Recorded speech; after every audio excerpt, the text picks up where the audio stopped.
Life has a way of showing you people's true colors when you least expect it.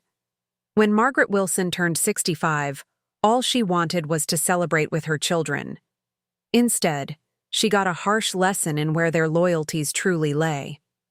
What they didn't know was that Margaret had one final card to play, a completely rewritten will that would change everything. Sometimes, justice comes in the most unexpected forms. I'd love to know which corner of the globe you're watching from. And if this story speaks to you, make sure to subscribe.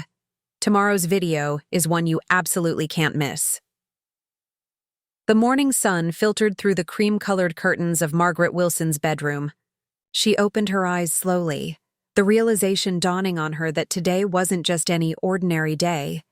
It was her 65th birthday. Margaret reached for her phone on the nightstand, half expecting to see a flurry of birthday messages from her 3 children. The screen remained blank except for a weather notification. "They're probably waiting to surprise me," she whispered to herself, ignoring the knot forming in her stomach. Margaret slipped out of bed and made her way to the bathroom.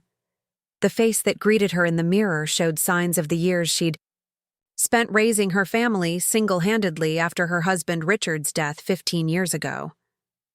Her once auburn hair was now silver, elegantly styled in a bob that framed her face.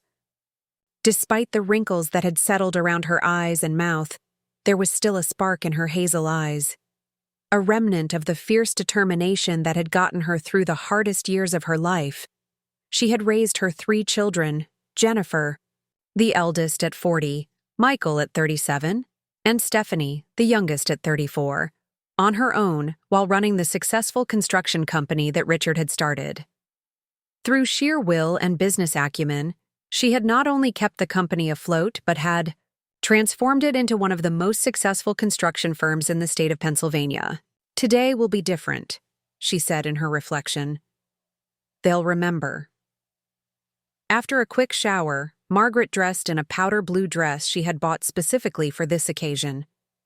She made herself a light breakfast and sat at her kitchen table, scrolling through social media to see if any of her children had posted birthday wishes. Nothing. No calls, no texts, no posts. The knot in her stomach tightened. 2 years ago, her children's behavior had begun to change, coinciding precisely with her ex-husband's remarriage to Vanessa Mitchell, a woman nearly 20 years his junior. Richard had left Margaret when Jennifer was 25, claiming he needed to find himself. The divorce had been amicable enough. Margaret had kept the house and the business, while Richard took his investments and savings. The children were already adults, so custody wasn't an issue, but they had maintained close relationships with both parents, until Vanessa came into the picture. Richard's new wife was 42, glamorous, and seemed to have an uncanny ability to charm everyone she met, including, unfortunately, Margaret's children. What had started as polite interactions at family events had evolved into what seemed like genuine affection. Vanessa knew exactly how to win them over. Expensive gifts for birthdays and Christmas, exclusive vacation invitations, and the kind of attention that came easily to someone who didn't have to work for a living. Margaret's phone rang, breaking her reverie. It was Linda Mitchell, her assistant of over a decade and confidant. "Happy birthday, Maggie!" Linda's cheerful voice came through the speaker. "Thank you, Linda. At least someone remembered," Margaret replied, unable to keep the hurt from her voice. "The kids haven't called yet?" "Not even a text." There was a pause on the other end of the line. "I'm sure they're just busy. They'll call later." Like they did last year, when Jennifer sent a generic text at 11 p.m. because Vanessa finally reminded her? The bitterness in Margaret's voice surprised even herself. Last year's birthday was a turning point. None of her children had visited, all claiming to be too busy with work or family obligations. She later discovered through social media that they had all attended a yacht party hosted by Richard and Vanessa that same weekend. The photos showed them laughing, drinks in hand, without a care in the world, without a thought for the mother who had sacrificed everything for them. "I finished it, by the way," Margaret said after a moment of silence. "The will," Linda asked. Yes. I'm meeting with Harold this afternoon to finalize everything. Harold Grayson had been the Wilson family lawyer for over 30 years. He had handled Richard and Margaret's divorce, and now he would handle what Margaret considered her final act of motherly guidance. Are you sure about this, Maggie? Linda's voice was tinged with concern.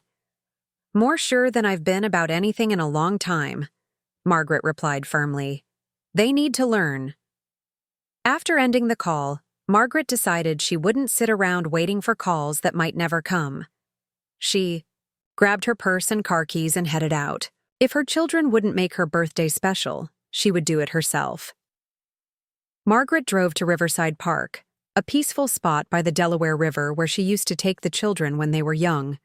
She found a bench overlooking the water and sat down, allowing the memories to wash over her. Jennifer learning to ride a bike without training wheels, Michael catching his first fish, little Stephanie building sandcastles by the riverbank. Where had those children gone? As she sat there, her phone finally buzzed. Her heart leapt, but it was only a Facebook notification. Birthday wishes from a distant cousin she barely kept in touch with. Margaret sighed and put the phone away. 2 p.m. she arrived at Harold Grayson's downtown office. The law firm of Grayson and Associates occupied the 15th floor of a sleek glass building. Harold greeted her with a warm hug as she entered his office. "Happy birthday, Margaret," he said, gesturing for her to take a seat in one of the plush leather chairs across from his desk. "Thank you, Harold. At least the senior citizens around here can remember a date," she replied with a wry smile. Harold, a tall man with salt and pepper hair and kind eyes behind wire-rimmed glasses, frowned.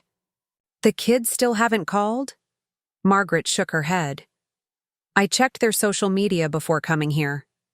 They're all at Richard and Vanessa's lake house for the weekend. Apparently, Vanessa is hosting some sort of wellness retreat." "On your birthday weekend?" Harold's frown deepened. "It seems my birthday was less important than learning how to make kombucha and practice mindfulness." Margaret couldn't keep the sarcasm from her voice. "Enough about that. Do you have the documents ready?" Harold nodded and pulled out a thick folder. "Everything's prepared as we discussed. Are you absolutely certain you want to go through with this? It's a significant change from your previous will." "I've given it a lot of thought, Harold. This isn't about revenge. It's about teaching them the value of what they've taken for granted. Everything I've done, the long hours at work, the missed vacations, the sacrifices, was to secure their future. And now they can't even be bothered to remember my birthday." Harold spread the documents on the desk. "I understand. I've known those kids since they were in diapers. I never would have imagined they'd turn out this way. People change," Margaret said simply. "Richard's money and Vanessa's influence have shown me who they really are, and I need to respond accordingly." For the next hour, Margaret and Harold went through the documents line by line. Her new will was drastically different from the previous version. Before, she had planned to divide her estate, worth approximately $15 million including the business, her home, and various investments, equally among her 3 children. Now, things would be very different. "You understand that they're likely to contest this," Harold warned as Margaret signed the last page. "Let them try," she replied. "You've made everything airtight, haven't you?" "As airtight as possible. You're of sound mind, and you have legitimate reasons for your decisions. Still, it won't be an easy road. Nothing worthwhile ever is." Margaret watched as Harold notarized the document and placed it in a sealed envelope. "When do you want me to inform them?" he asked. "Not yet. Let's give them a chance to come around on their own. I'll let you know." As Margaret drove home, she felt strangely at peace. The hurt was still there, but alongside it was a sense of control she hadn't felt in years. She had built an empire from nothing. She had raised 3 children on her own. If they couldn't appreciate what they had, perhaps they needed to learn what it meant to lose it. Back at home, Margaret poured herself a glass of wine and stepped out onto her back porch. Her house sat on a 2-acre lot in the suburbs of Philadelphia, with a garden she had tenderly cultivated over the years. It was her sanctuary, the place where she had weathered all of life's storms. Her phone buzzed again. This time, it was a text from Jennifer. A lot of love and effort went into bringing this story to life. If you're enjoying it, we'd be so grateful if you'd subscribe to our channel. Now, back to where we left off. Happy birthday, Mom. Sorry I didn't call earlier. We're at a retreat with Dad and Vanessa, and cell service is spotty. Hope you're having a good day. No mention of plans to see her. No real explanation for why her own daughter would choose to be at a retreat rather than celebrating her mother's milestone birthday. Margaret didn't respond immediately. What could she say that wouldn't come across as bitter or accusatory? The evening wore on. Similar texts arrived from Michael and Stephanie, each one clearly an afterthought, each one mentioning the retreat with Richard and Vanessa, as if that explained everything. Margaret replied to each with a simple, "Thank you," and nothing more. She went to bed early that night, the house quiet around her. As she drifted off to sleep, she couldn't help but think about what would happen when her children finally learned what she had done. Would they understand? Would they be angry? Would it make them reflect on their behavior? Whatever happened, Margaret knew one thing for certain. Things could not continue as they were. The next morning, Margaret was awakened by her doorbell. She glanced at the clock, 8:30 a.m. Who would be visiting this early on a Sunday? She threw on a robe and made her way downstairs. Through the peephole, she saw Linda standing on her porch, holding a small cake box and a gift bag. "I know it's early," Linda said apologetically when Margaret opened the door, "but I couldn't let your birthday weekend pass without a proper celebration." For the first time in days, Margaret felt a genuine smile spread across her face. "Come, and I'll put on some coffee." In the kitchen, Linda set down the cake, a chocolate mousse from Margaret's favorite bakery, and handed her the gift bag. "It's nothing fancy, just something I thought you might like." Inside was a beautiful leather-bound journal with Margaret's initials embossed on the cover. "I thought you might need somewhere to put down all those thoughts running through your head," Linda explained. "It's perfect," Margaret said, touched by her friend's thoughtfulness. "Thank you." As they sat drinking coffee and eating cake, Linda asked, "Have you heard anything more from the kids?" "Just some half-hearted texts." Margaret sighed. "They're all at Richard and Vanessa's lake house for some kind of wellness retreat." Linda's expression darkened. "On your birthday weekend? That's just—" "I know." Margaret cut a small piece of cake with her fork. "You know what the worst part is? I don't think they even realize how hurtful it is. In their minds, sending a text is enough. They've forgotten all the birthdays where I went all out for them, the parties, the thoughtful gifts, the effort to make each one feel special. People often don't appreciate what they have until it's gone," Linda observed. "Well, they're about to learn that lesson the hard way." Margaret took a sip of her coffee. "I'm not going to tell them about the will yet. I'm going to give them one more chance." "What kind of chance?" "Thanksgiving is coming up in a few weeks. I'm going to invite them all over, including Richard and Vanessa. Let's see if they can be bothered to show up for that." Linda raised an eyebrow. "You're inviting Richard and Vanessa to Thanksgiving? Are you sure that's a good idea?" "It's a test," Margaret explained. "I want to see where their loyalties truly lie when forced to choose. And I want to see how Vanessa acts in my home, with my children." "And if they fail the test?" Margaret's eyes hardened. "Then Harold makes the call, and they learn exactly what I think of their behavior over the past few years." Later that day, after Linda had left, Margaret sent a group text to her children. "I'd like to host Thanksgiving this year. Please let me know if you can attend. You're welcome to bring Dad and Vanessa if you'd like." She deliberately kept it casual, not mentioning their missed birthday celebration or the hurt she felt. The responses came in throughout the day. Jennifer: "Sounds good, Mom." We were actually planning to go to Vanessa's sister's place in the Hamptons, but I'll talk to Brad and see if we can change plans. Michael. Not sure yet. Vanessa mentioned something about a Thanksgiving trip. We'll let you know. Stephanie. I'll have to check with Jake. We might have plans with his family. Each response felt like a small knife to Margaret's heart. The hesitation, the clear indication that plans with Vanessa or in-laws took precedence over their own mother. There was a time when her Thanksgiving invitation wouldn't have been questioned. It would have been assumed. Margaret set her phone down and walked to her home office. On the wall hung photographs charting the growth of Wilson construction from a small local builder to a regional powerhouse. There were photos of Richard in the early days, standing proudly in front of their first major project. Photos of Margaret taking over, expanding the company's reach, winning contracts that Richard had only dreamed of securing. On her desk sat family photos, the children's graduations, family vacations, moments of achievement and joy. In every picture, Margaret stood beside her children, supporting them, celebrating them. Had they forgotten all of that? She picked up one particular frame, a photo from Michael's law school graduation 7 years ago. He had his arm around her shoulders, beaming with pride. That was before Vanessa, before everything changed. Margaret remembered how she had paid for his education after Richard claimed he couldn't afford to help. She remembered the late nights helping him study for the bar exam, the celebration dinner she threw when he passed. Now he couldn't even commit to Thanksgiving dinner. Margaret set the photo down and opened her laptop. She had work to do. The business didn't run itself after all.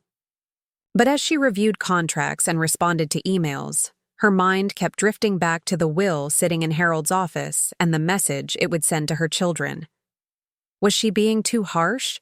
Too reactionary? No, she decided. She had spent her entire adult life putting her children first.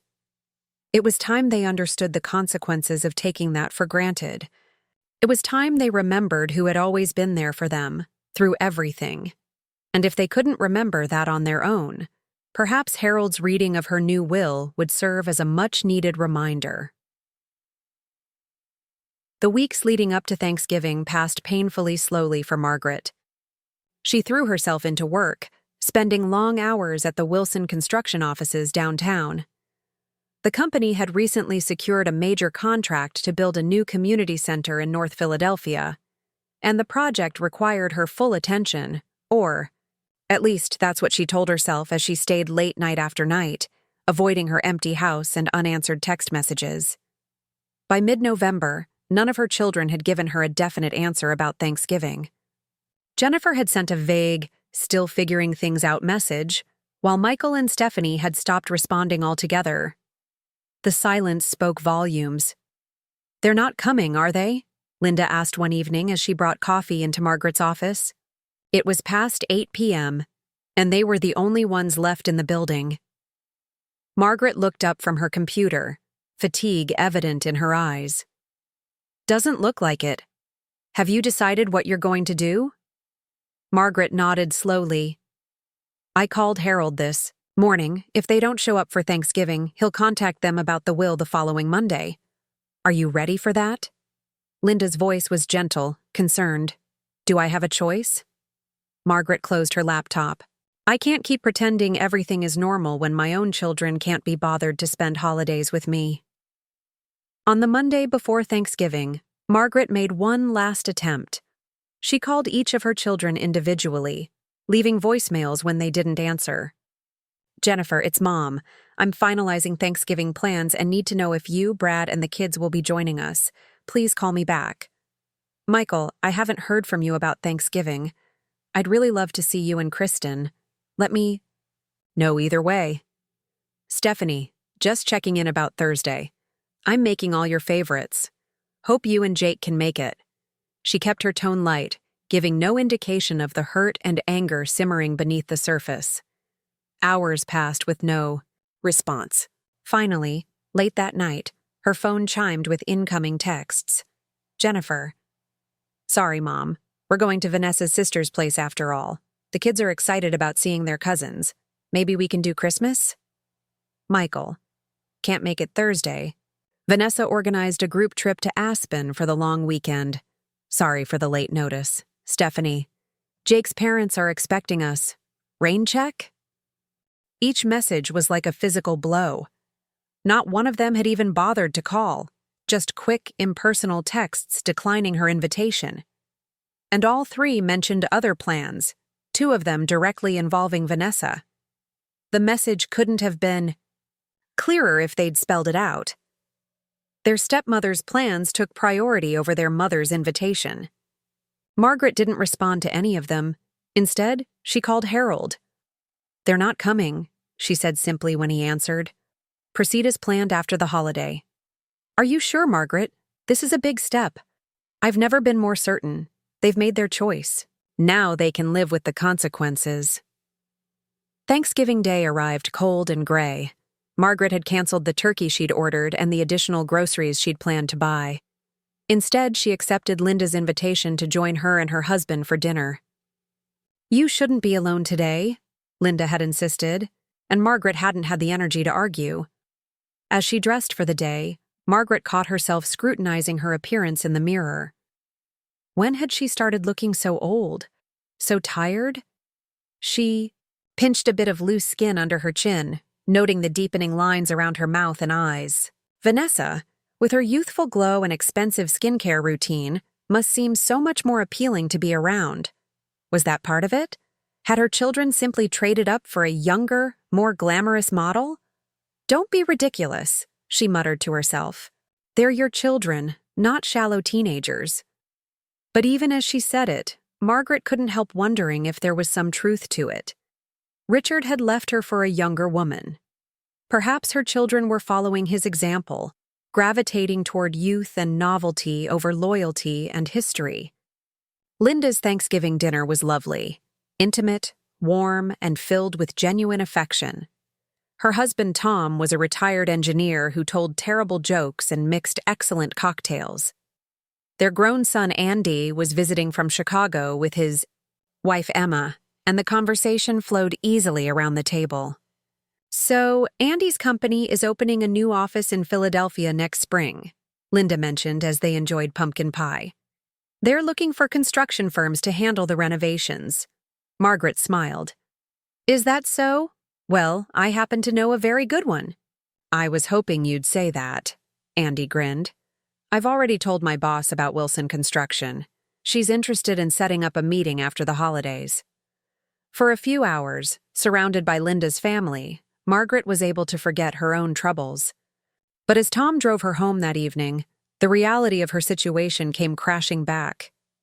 Her house was dark and empty when she arrived, no leftover mess from a family gathering, no lingering laughter or warmth. Just silence. She checked her phone. Not one of her children had called or texted to wish her a happy Thanksgiving. She wondered briefly what they were doing. Jennifer at Vanessa's sister's house in the Hamptons, Michael skiing in Aspen, Stephanie with her in-laws. Were they enjoying themselves? Did they feel any guilt about abandoning their mother on the holiday? Monday arrived, and with it, Harold's promise to set things in motion. Margaret went to work as usual, trying to focus on the community center project rather than imagining her children's reactions when they received calls from Harold's office. By lunchtime, she was too distracted to be effective, so she took the afternoon off and went home. She was in her garden, pruning roses for the coming winter when her phone rang. Harold's name flashed on the screen. "It's done," he said when she answered. "I've spoken to all three of them. They'll be at my office tomorrow at 4 p.m. "What did you tell them?" "Just that there had been a significant change to your will that directly affected them, and that their presence was required. Jennifer asked if something was wrong with your health. I told her you were fine physically but had some concerns you wanted addressed." "How did they sound?" Harold paused, confused, concerned. "Jennifer seemed genuinely worried about you. Michael was more focused on whether this would impact his financial situation. Stephanie just wanted to know if it would take long since she has plans tomorrow evening." Margaret felt a pang at Stephanie's response. The youngest, always the most self-absorbed of her children, but still, to be more concerned about her plans than her mother's will. "Did you tell them I would be there?" "No. I thought it best to let that be a surprise." "Good. Thank you, Harold. I'll see you tomorrow." That night, Margaret barely slept. She kept imagining how the meeting would go, the looks on her children's faces when they saw her, their reactions when they heard the terms of the new will. Would they be angry, defensive, remorseful? Would they finally understand what they had done? By morning, she had dark circles under her eyes, which she carefully concealed with makeup. She chose her outfit with deliberate care, a tailored charcoal gray suit that projected authority, pearl earrings that had been her mother's, a silk scarf in deep burgundy at her throat. She wanted to look every inch the successful businesswoman and matriarch that she was. She arrived at Harold's office at 3:45 p.m., entering through a private door so she wouldn't risk running into her children in the lobby. Harold greeted her solemnly. "They're all coming," he confirmed. Jennifer called to double-check the time, and Michael's secretary confirmed he had rescheduled an important client meeting to be here. "And Stephanie?" her husband called to confirm. Apparently, they had tickets to a show tonight, but he convinced her this was more important. Margaret felt a flicker of gratitude toward Jake, Stephanie's husband of 6 years. At least someone had their priorities straight. Harold led her to a conference room adjacent to his office. "You can wait here. I'll bring them into my office. First, explain the basics, and then invite you in. Are you sure you want to be present for this?" "Absolutely. I want to see their faces. I want them to look me in the eyes when they learn what their behavior has cost them." At precisely 4 p.m., Margaret heard voices in the hallway, her children arriving together, their tones hushed and concerned. Through the partially open door, she caught glimpses of them. Jennifer, tall and polished in a business suit similar to Margaret's own. Michael, his father's spitting image with the same confident stride. Stephanie, fashionably dressed as always, checking her watch impatiently. Harold greeted them and ushered them into his office, closing the door behind them. Margaret stood by the conference room window, her heart pounding so loudly she was sure they must be able to hear it through the wall. Minutes ticked by. She heard the muffled sound of Harold's voice, then a burst of questions from her children, their voices overlapping in confusion and concern. Then silence, followed by the sound of Harold's office door opening. "If you'll follow me," she heard him say, "there's someone who would like to speak with you." Harold appeared in the doorway of the conference room, gesturing for Margaret to come forward. She took a deep breath, straightened her shoulders, and walked into his office. The expressions on her children's faces ranged from shock to confusion to the first inklings of understanding. Jennifer was the first to speak. "Mom? What's going on?" "Mr. Grayson said there were changes to your will." Margaret took a seat at the head of Harold's conference table, indicating that her children should sit as well. They did so hesitantly, exchanging uncertain glances. "Thank you all for coming," Margaret began, her voice steady despite her racing heart. "I'm sure you're wondering why I've asked Harold to bring you here today." "Are you sick?" Jennifer interrupted, genuine concern in her eyes. "Is that what this is about?" "No, Jennifer, I'm not sick. At least, not physically." Margaret maintained eye contact with her eldest daughter. "What's ailing me is something else entirely." Michael leaned forward, his brow furrowed. "Mom, you're scaring us. What's going on?" "I've made some changes to my will," Margaret stated simply. "Significant changes that all of you need to be aware of." Stephanie glanced at her watch, then quickly looked up, catching her mother's eye.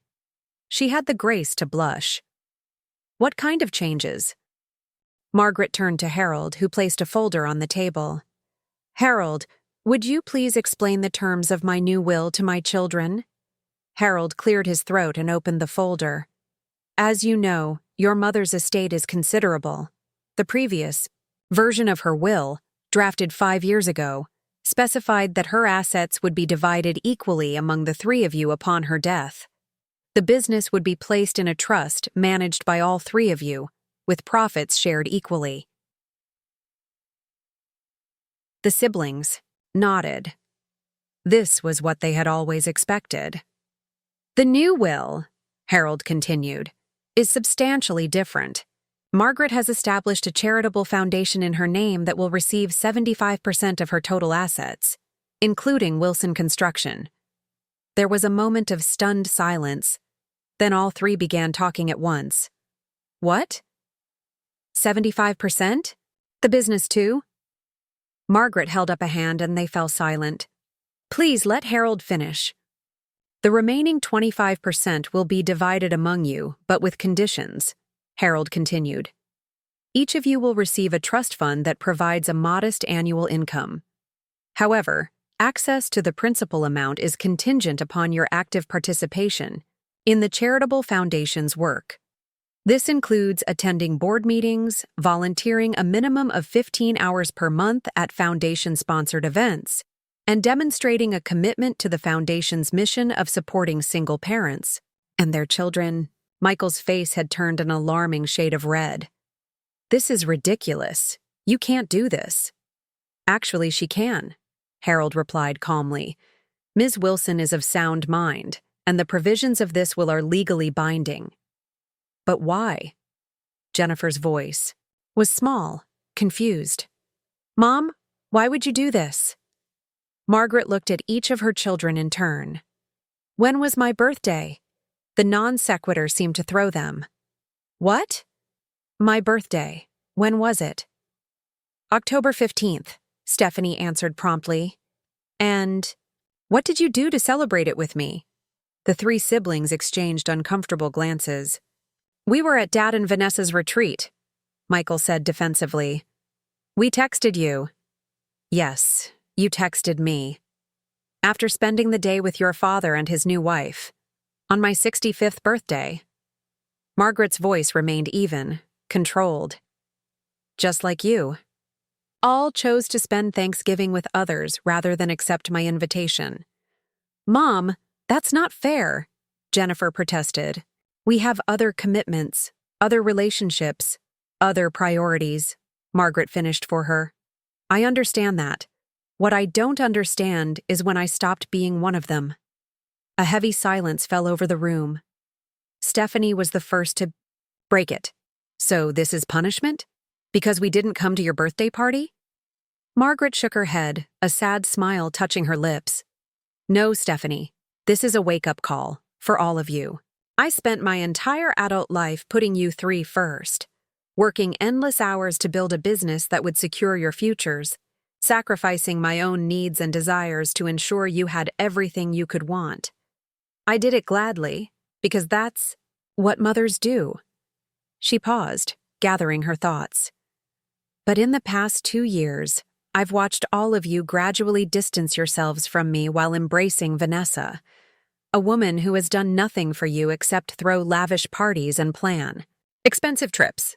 I've sat alone on holidays, received perfunctory texts instead of visits, and realized that the children I raised to value family and loyalty have forgotten those lessons entirely. Michael shook his head. That's not true. We love you, Mom. We've just been busy, and Vanessa makes an effort to include us in things. And I don't? Margaret cut him off. I invited all of you to Thanksgiving. I even said you could bring your father and Vanessa. None of you could be bothered to come. We had plans, Stephanie began. Yes, plans that took precedence over your mother. Margaret finished. That's exactly my point. When you consistently choose others over me, what am I supposed to think? Jennifer, always the most sensitive of the three, had tears in her eyes. Mom, we never meant to hurt you. I don't know. I got caught up in everything. Vanessa is fun and she plans these amazing trips and Dad seems so happy now. And I'm just your boring old mom who worked her fingers to the bone to give you everything. Margaret's voice finally betrayed a hint of the pain she'd been concealing. The mom who paid for your college education, Jennifer, when your father claimed he couldn't afford it. The mom who stayed up all night helping Michael study for the bar exam. The mom who co-signed Stephanie's first mortgage because her credit wasn't good enough. The siblings had the grace to look ashamed. This new will isn't about punishing you, Margaret continued, her voice softening. It's about teaching you what really matters. The foundation will support families like ours. Single, parents struggling to provide for their children. And the conditions I've placed on your inheritance are designed to reconnect you with the values I thought I had instilled in you: compassion, gratitude, and family loyalty. Harold, who had been silent during this exchange, now spoke up. The will doesn't take effect until Ms. Wilson's death, obviously. She has instructed me to provide you with copies so you can review the details. If you have questions about the legal aspects, I'm available to discuss them. Margaret stood, signaling that the meeting was coming to an end. I want you to think about what I've said, about the choices you've made, and the person you want to be. The foundation of my will may stand, but perhaps the conditions could change. If I see evidence that my children remember who was always there for them, through everything. The atmosphere in Harold's office was thick with tension as Margaret gathered her purse and nodded at her lawyer. Harold handed each of the siblings a sealed envelope containing the details of the new will. Jennifer held hers like it might burn, her fingers, while Michael gripped his so tightly the paper crumpled. Stephanie simply stared at hers, making no move to open it. I'd like to speak with Mom alone, Jennifer said suddenly, her voice cutting through the silence. Harold glanced at Margaret, who nodded her consent. You can use the conference room, he offered, gesturing toward the door. Michael, Stephanie, if you'd like to wait in the reception area, I can answer any initial questions you might have about the legal aspects of the document. As her younger children filed out with Harold, Margaret followed Jennifer into the conference room. Her eldest daughter closed the door firmly behind them, then turned to face her mother, tears welling in her eyes. How could you do this? Jennifer's voice was barely above a whisper. How could you throw away everything Dad built, everything you built together? The company was supposed to be our legacy. Margaret sat down at the conference table, gesturing for Jennifer to join her. The company was never meant to be a trust fund that you could take for granted while ignoring the person who built it. That's not fair, Jennifer protested, remaining standing. I've always appreciated what you and Dad created. Have you? Margaret asked quietly. Then why have I been sitting alone on holidays while you vacation with Vanessa? Why did I spend my 65th birthday without so much as a phone call from my children until after the fact? Jennifer flinched. We made a mistake. We got caught up in what? In Vanessa's glamour? In the excitement of spa retreats and yacht parties? Margaret's voice remained calm, but her eyes hardened. You're 40 years old, Jennifer, not some teenager dazzled by the popular girl at school. Jennifer sank into a chair, her shoulders slumping. That's not it. Not exactly. She hesitated, seeming to search for the right words. Vanessa makes Dad happy in a way you never did. He's different with her. Lighter. More fun. Being around them is like being part of some perfect family we never had. The words struck Margaret like a physical blow. Perfect family, she repeated, her voice hollow. Do you have any idea what I sacrificed to keep our family together after your father left? The hours I worked, the opportunities I passed up, all to make sure you three had everything you needed? I know you worked hard, Jennifer conceded. But you were always working, always stressed. Dad was the one who took us fishing, who came to my dance recitals, who made everything fun. Margaret stared at her daughter in disbelief. Who do you think made it possible for him to be the fun parent? Who handled the bills, the household, the business? Who stayed up all night with you when you had pneumonia in college? Who organized your wedding, down to the last flower arrangement, while your father just showed up and wrote a check? Jennifer had the grace to look ashamed. I know you did a lot for us, Mom. And yet somehow I'm the one sitting alone on holidays while you all flock to Vanessa's picture-perfect gatherings. Margaret sighed deeply. The new will isn't about punishment, Jennifer. It's about perspective, about remembering what truly matters. But the foundation, Jennifer began, will help families like ours was. Single parents struggling to provide for their children. The irony is, if you and your siblings had simply remembered my birthday, had made the effort to attend, Thanksgiving, had shown me even a fraction of the consideration you show Vanessa, none of this would be happening. Jennifer wiped away a tear. Can it be fixed? Margaret studied her daughter's face. That depends on you, on all of you. The will isn't irrevocable. But I need to see genuine change, not just performances to secure your inheritance. Before Jennifer could respond, there was a sharp knock at the door. Michael burst in without waiting for an answer, his face flushed with anger. This is ridiculous, he declared, brandishing the envelope. You can't just disinherit us because we missed a couple of family gatherings. Margaret remained seated, her expression composed. Is that what you think this is about? Missing a couple of family gatherings? What else? Michael demanded. So we went to Vanessa's retreat instead of your birthday dinner. So we had other plans for Thanksgiving. That's normal adult life. People have competing obligations. Obligations, Margaret repeated, the word bitter on her tongue. Tell me, Michael, what obligation did you feel you had to me? To the mother who raised you, who supported your career, who helped you study for the bar exam when your father was too busy with his new life to even call and wish you luck? Michael had the good sense to look uncomfortable. That's different. That was years ago. And now Vanessa is the shiny new toy, more exciting than your boring old mother. Margaret shook her head sadly. I expected better from you, from all of you. Stephanie appeared in the doorway, her expression a mix of defiance and uncertainty. You're trying to control us with money. That's manipulation, Mom. Is it manipulation to expect my children to remember my birthday? To accept an invitation? To Thanksgiving dinner? To show me a fraction of the consideration they show their stepmother? Vanessa isn't trying to replace you, Stephanie insisted, joining her siblings in the conference room. She's just different. Different how? Margaret asked, genuinely curious.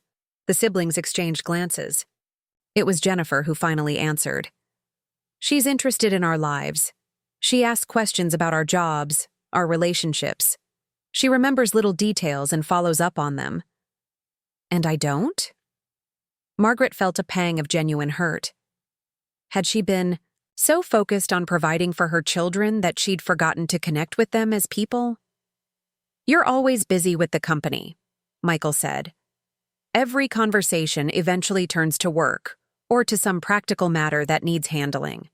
Vanessa just wants to have fun with us to enjoy our company. Margaret absorbed this in silence. There might be some truth to what they were saying, but it didn't excuse their behavior.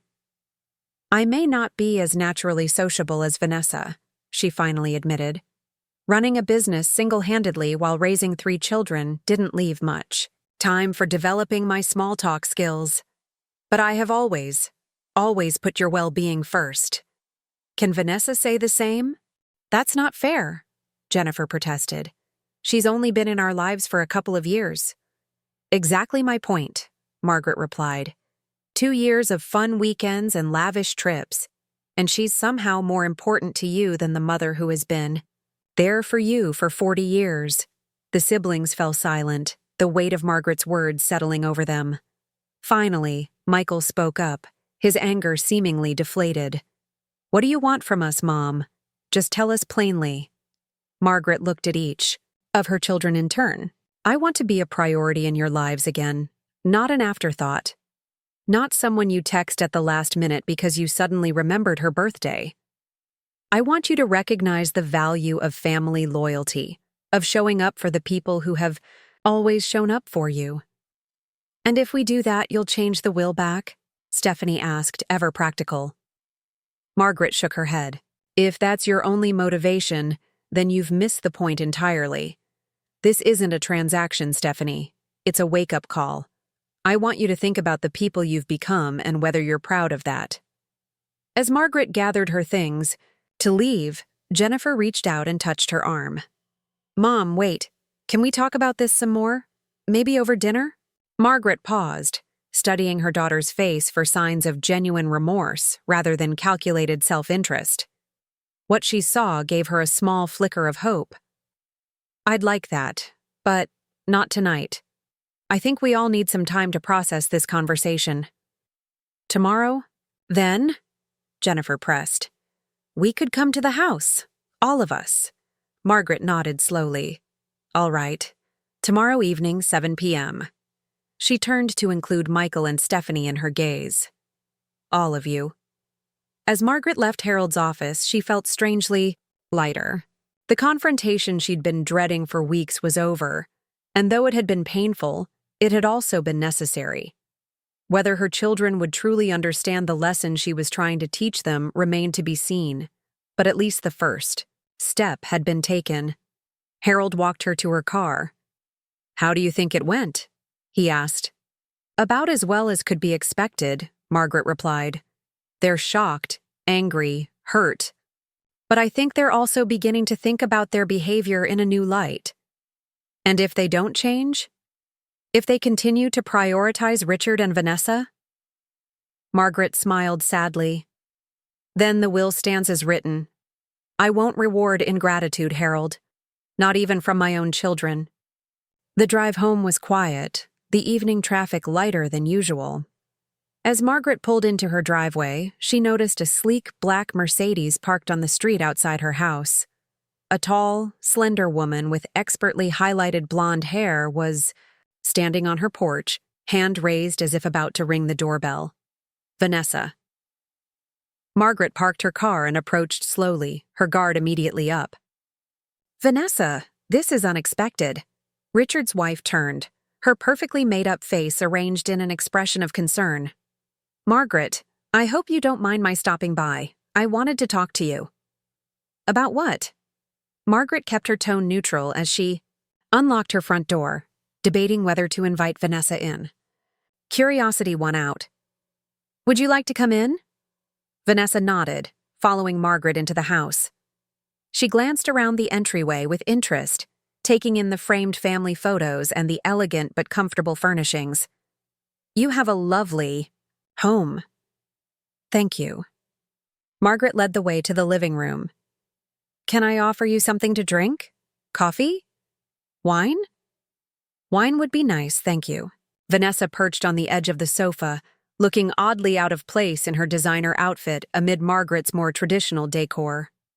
Margaret went to the kitchen, taking a moment to collect her thoughts as she opened a bottle of Merlot and grabbed 2 glasses. What could Vanessa possibly want to discuss? Had the children called her after the meeting with Harold? When she returned to the living room, Vanessa was studying a family photo on the mantelpiece, Margaret with her 3 children at Jennifer's wedding 10 years earlier. You have a beautiful family, Vanessa commented as Margaret handed her a glass of wine. Yes, I do. Margaret took a seat in the armchair opposite the sofa. Now, what brings you here, Vanessa? I doubt it's to discuss my home decor or family photos. Vanessa took a small sip of wine before setting her glass down. I wanted to clear the air between us. I know things have been strained. Margaret raised an eyebrow. Strained? Is that what you call it when my children abandon me on holidays? To be with you instead? Vanessa had the grace to look uncomfortable. I never meant to come between you and your children, Margaret. You have to believe that. What exactly did you expect would happen when you scheduled a wellness retreat on my birthday weekend and invited all 3 of my children? I didn't know it was your birthday, Vanessa protested, her eyes widening in apparent shock. Richard never mentioned it, and neither did the kids. I would never have planned something for that weekend if I'd known. Margaret studied the younger woman's face, looking for signs of deception. To her surprise, Vanessa appeared genuinely distressed.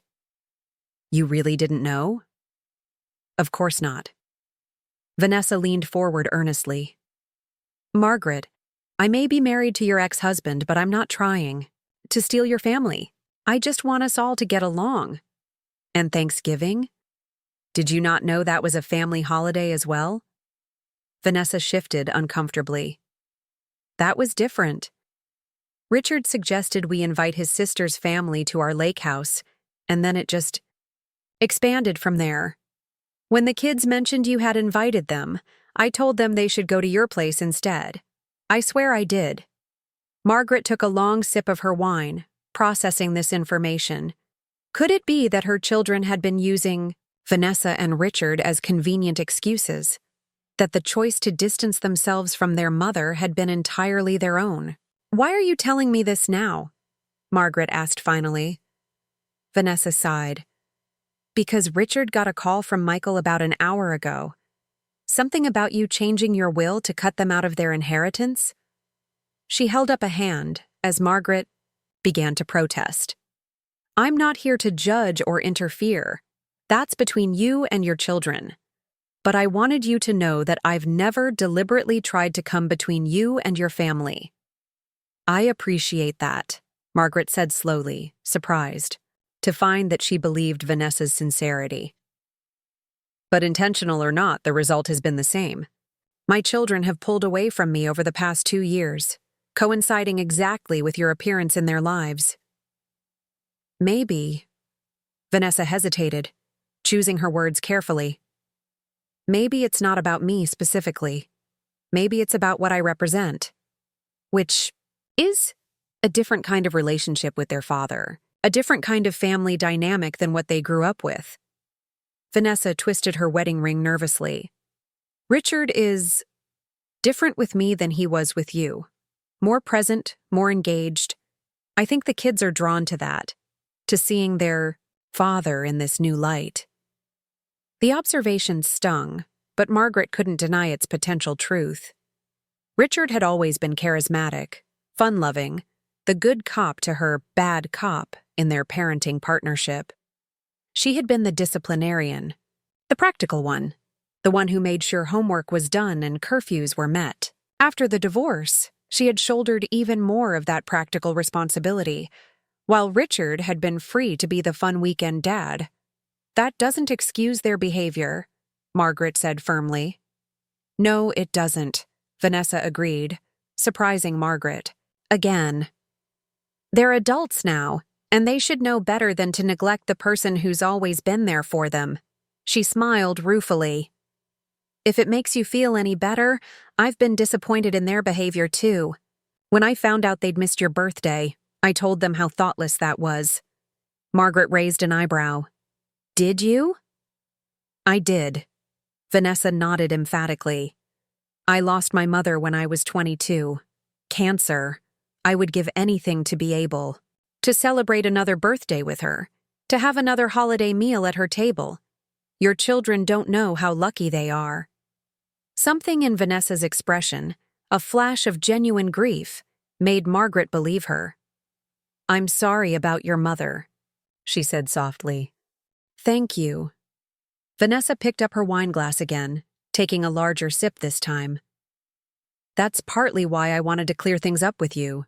Life's too short for these kinds of misunderstandings. I don't want to be the wicked stepmother in this story, Margaret. I just want us all to be able to share holidays and celebrations without this undercurrent of tension and resentment. Margaret considered this. Could it be possible that Vanessa wasn't the villain she'd imagined? That her children's choices were their own, not influenced by some manipulative scheme on their stepmother's part? The children are coming over tomorrow evening to talk, Margaret said finally. We have a lot to discuss. That's good. Vanessa stood, setting her half-empty wine glass on the coffee table. I should go. Thank you for hearing me out, Margaret, and for the wine. She hesitated, then added, For what it's worth, I think you're doing the right thing with the will. Sometimes people need a wake-up call to appreciate what they have. As Margaret showed Vanessa to the door, a thought occurred to her. Did Richard put you up to this visit? Vanessa looked genuinely surprised by the question. No, not at all. In fact, he doesn't know I'm here. He'd probably be upset if he found out. Why? Because he still feels guilty about how things ended between you two. Coming here, talking to you, it would feel like a betrayal to him somehow. Vanessa smiled slightly. Men are strange creatures. Despite herself, Margaret found herself returning the smile. On that, we can certainly agree. After Vanessa left, Margaret remained on the porch for a few minutes, watching the Mercedes drive away, her thoughts in turmoil. The conversation had not gone at all as she had expected. Instead of the confrontation she had anticipated, she had found an unexpected ally in the last person she would have imagined. As she went back inside, her phone chimed with a text message. It was from Jennifer. Mom, we're all coming tomorrow, at 7 as agreed. We want to talk things through properly. I hope you'll give us a chance to make things right. Margaret read the message twice before responding. I'll see you then. Bring open minds and honest hearts. It wasn't forgiveness, not yet. But it was a step in the right direction. Tomorrow would tell whether her children were truly capable of understanding the lesson she was trying to teach them, or whether the distance between them had grown too great to bridge. Either way, Margaret knew she had done the right thing. Sometimes the harshest lessons were the most necessary ones, and sometimes the people you thought were your enemies turned out to be anything but. The morning after Vanessa's unexpected visit, Margaret woke early. Sleep had been elusive, her mind churning with thoughts of the conversation with her children, at Harold's office and the surprising revelations from her ex-husband's new wife. She lay in bed watching dawn light filter through the curtains, contemplating what the evening would bring. By 7 a.m., she was in her home office, reviewing contracts for the community center project. Work had always been her refuge, the place where she felt most in control. Today, however, she found herself unable to focus, her thoughts repeatedly drifting to her children and the choices that had led them all to this point. At noon, Linda called. So? How did it go yesterday? Her friend asked without a preamble. Margaret sighed.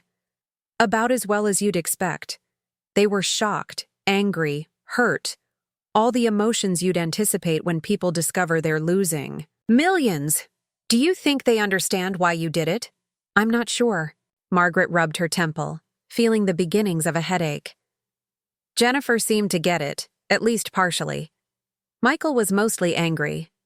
Stephanie. She sighed again. Stephanie just wanted to know how to fix it so she could get her money. That sounds about right, Linda remarked dryly. So, what happens now? They're coming over tonight at 7 to talk. Margaret paused, then added, and Vanessa came to see me last night. What? Linda's shock was evident even through the phone. Richard's wife came to your house? Why?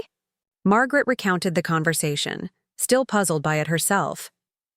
She claims she never intended to come between me and the kids, that she actually encouraged them to spend time with me.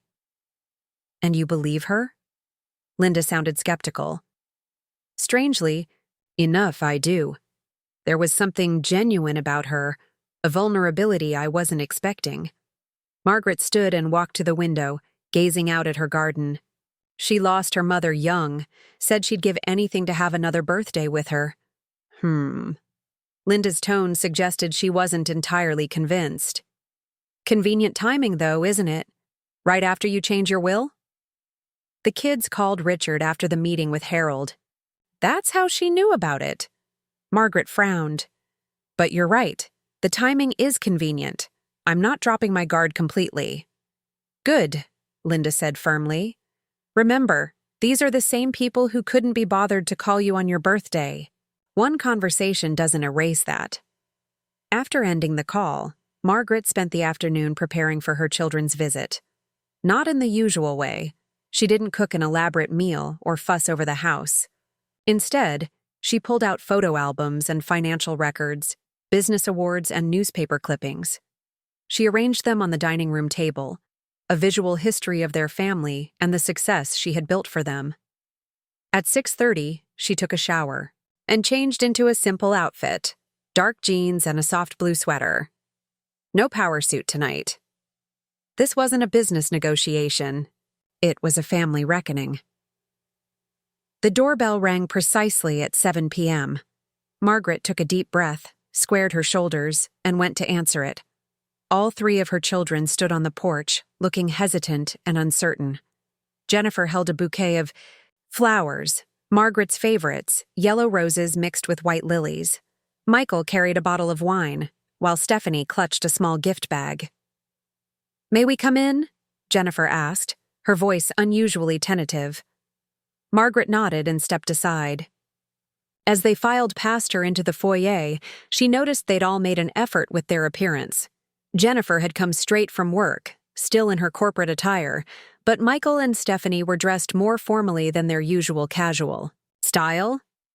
"We brought these for you," Jennifer said, holding out the flowers. "I remembered they're your favorites."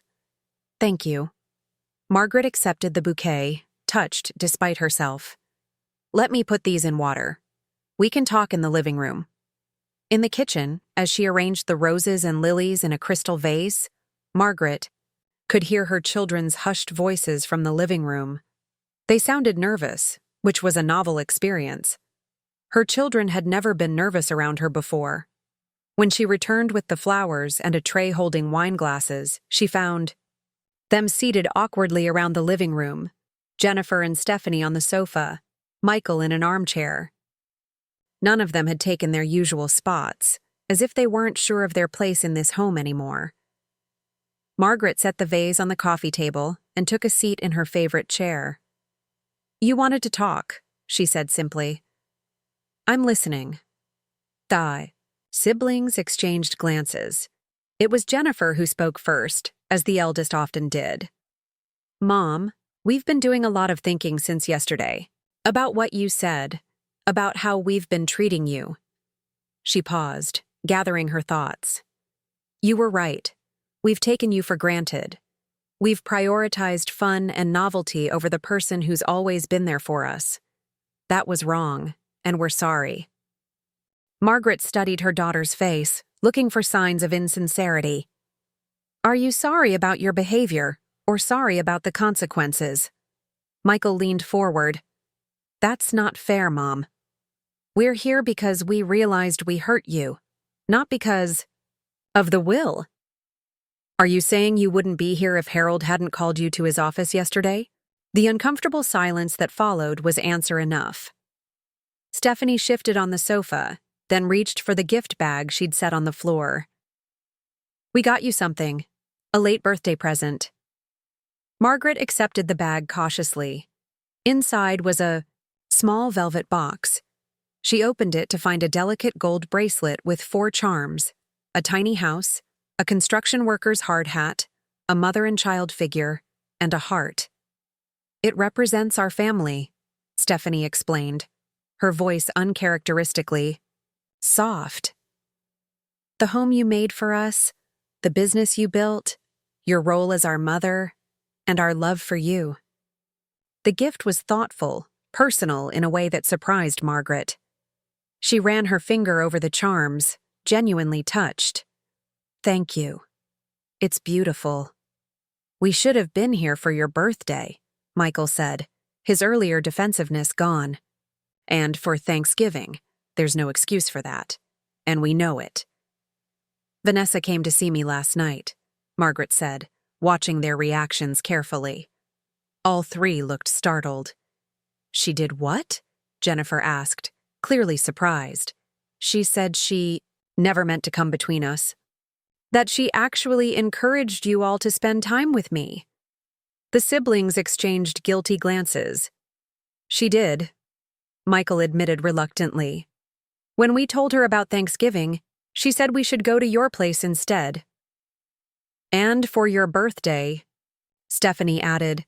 "She was actually upset when she found out later what day it was. She told us we should have gone to see you instead of the retreat." This confirmation of Vanessa's story surprised Margaret. "Then why didn't you? If it wasn't Vanessa's influence, why have you all been so distant?" Another uncomfortable silence, fell over the room. Finally, Jennifer spoke, her voice barely above a whisper. Because it's easier. Being with Dad and Vanessa is lighter. There's no history, no expectations, just fun and good times. She looked up, meeting her mother's gaze directly. With you, there's always the weight of everything you've done for us, everything you've sacrificed. Sometimes that feels overwhelming. So you avoided me because I've done too much for you? Margaret couldn't keep the incredulity from her voice. No, that's not it exactly, Michael interjected. It's more like, with Dad and Vanessa, we can just be in the moment. With you, it feels like we're always being measured against some invisible standard. Are we successful enough? Grateful enough? Have we lived up to the opportunities you gave us? Margaret felt as if she'd been slapped. I never meant to make you feel that way. We know, Jennifer said quickly. We know you're proud of us, that you love us. But there's always this underlying current of, I don't know, expectation? Responsibility? It's hard to explain. And that justifies ignoring me on my birthday? Choosing a wellness retreat over Thanksgiving with your mother? Margaret couldn't keep the hurt from her voice. No, all three said almost in unison.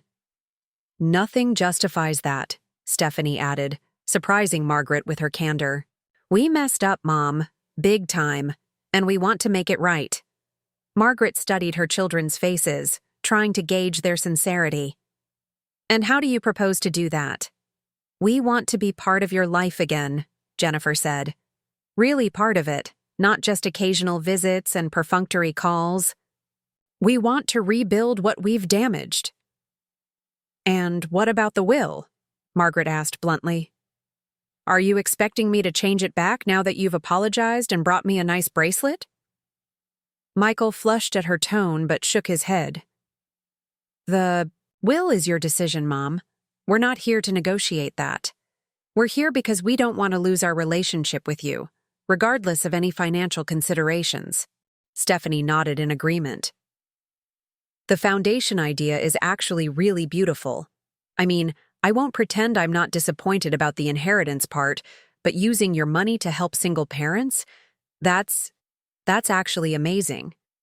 This admission, from her youngest, usually the most materialistic of her children, genuinely surprised Margaret.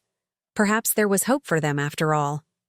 I'd like to show you something, she said, standing. Follow me.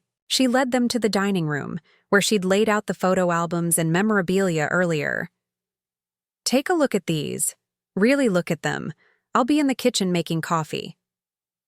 In the kitchen, Margaret busied herself with the coffee maker, giving her children time to examine the visual history she'd prepared. Through the doorway, she could see them leafing through the albums, pointing things out to each other, occasionally laughing or growing somber at particular photos. When she returned with a tray of coffee cups, she found Jennifer holding a framed newspaper article, a feature from 15 years ago about Margaret taking over Wilson Construction after Richard left. I'd forgotten about this, Jennifer said, looking up as Margaret entered. How scared you must have been, suddenly running the company alone while dealing with the divorce. I was terrified, Margaret admitted, setting down the tray. Your father has always been the face of the company. I'd worked behind the scenes, handling the books, managing personnel. Suddenly, I had to be everything. CEO, public spokesperson, negotiator, all while trying to keep things normal at home for you three. I remember you practicing your pitches at night, Michael said softly. After you thought we were asleep. I used to sit on the stairs and listen to you rehearsing your presentations, over and over until you got them perfect. This revelation startled Margaret. I never knew that. You made it look so easy, Stephanie added, flipping through a photo album from their childhood. Here's me at my dance recital, and you look so put together. But that was the same week you were negotiating. The Peterson contract, wasn't it? The one that saved the company from bankruptcy after Dad left? Margaret nodded, surprised by her daughter's recall of events she'd thought the children knew nothing about. I tried to shield you from the business problems. Maybe that was part of the issue, Jennifer suggested gently.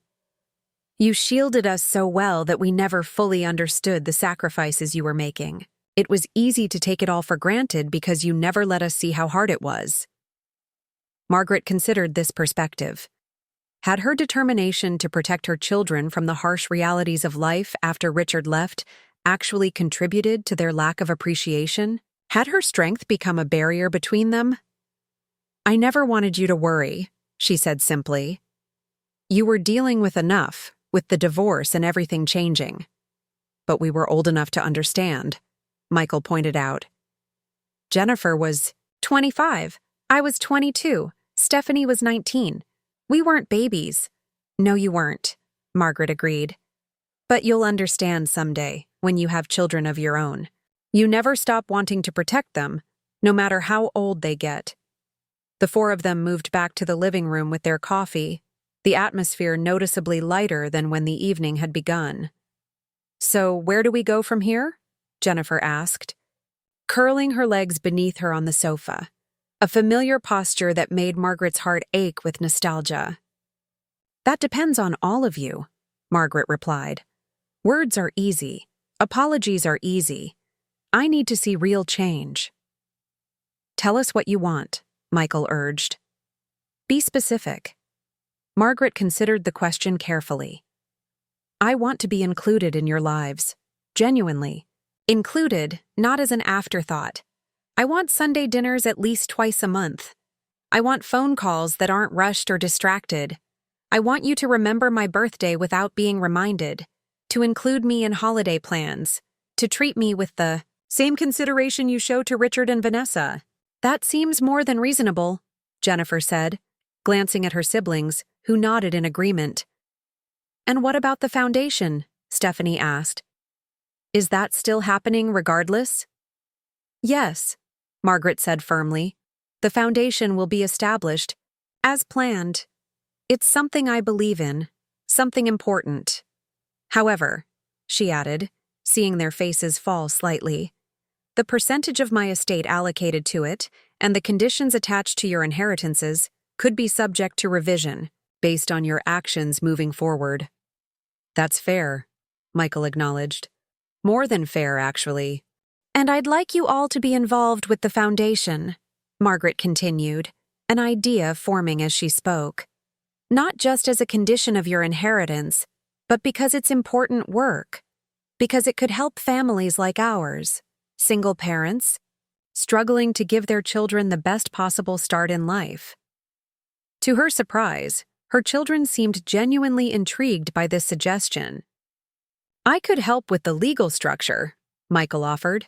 Set up the bylaws, handle the incorporation, that sort of thing. And I could work on the financial side, Jennifer added. Investment strategies to ensure long-term stability. I know some great web designers who could build an amazing site, Stephanie chimed in. And I could help with social media, getting the word out. Margaret felt a warmth spreading through her chest, the first genuine hope she'd felt in months. I'd like that. I'd like us to build something meaningful together. As the evening continued, the conversation flowed more naturally. They ordered pizza, a family tradition they hadn't indulged in for years, and talked late into the night. Not just about the will or the foundation, but about their lives, their hopes, their memories. It wasn't perfect. There were still moments of tension, old patterns that emerged and had to be consciously set aside. But it was a beginning. When her children finally left shortly before midnight, each hugged Margaret tightly, something that hadn't happened in far too long. We'll see you on Sunday for dinner, Jennifer promised at the door. All of us. I'm looking forward to it, Margaret replied, and realized she truly meant it. After they'd gone, she sat alone in her living room, the house quiet but no longer feeling empty. She glanced at the bracelet on her wrist, running her fingers over the charms. A house, a hard hat, a mother and child, a heart. Symbols of the life she'd built, the family she'd raised, the love that had sustained her through everything. Tomorrow, She would call Harold and discuss modifications to the will, not abandoning the foundation or the conditions she'd established, but perhaps adjusting the percentages, softening some of the requirements. A recognition of the effort her children were making, the understanding they were beginning to show. It wouldn't be easy. Years of distance and misunderstanding couldn't be erased in a single evening. Trust would need to be rebuilt, patterns broken, new ways of relating established. But for the first time in a long while, Margaret felt hopeful about their future as a family. Sometimes, the harshest lessons yielded the most valuable results. And sometimes, a will designed to teach a lesson about what truly mattered ended up being exactly the catalyst needed for healing and change.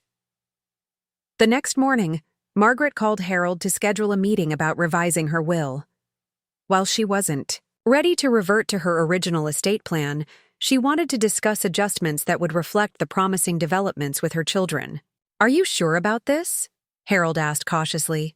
"It's only been one evening. People can put on quite a show when millions of dollars are at stake." "I'm not naive, Harold," Margaret assured him. "I'm not scrapping the foundation or removing all conditions. I'm just opening a door, giving them a chance to walk through it."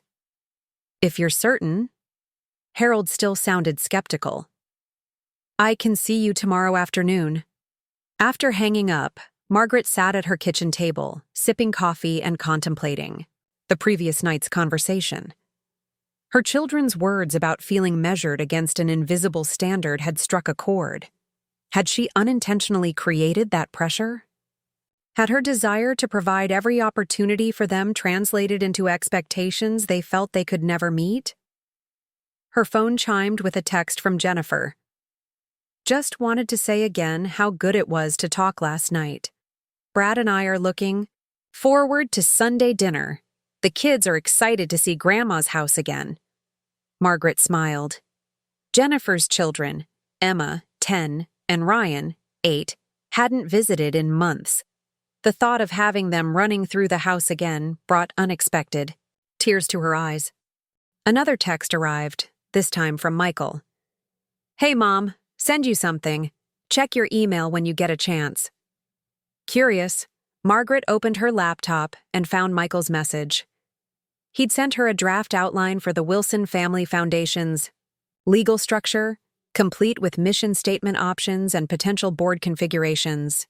"Just some initial thoughts," his accompanying note read. "We can discuss it on Sunday. I'm really excited about this project.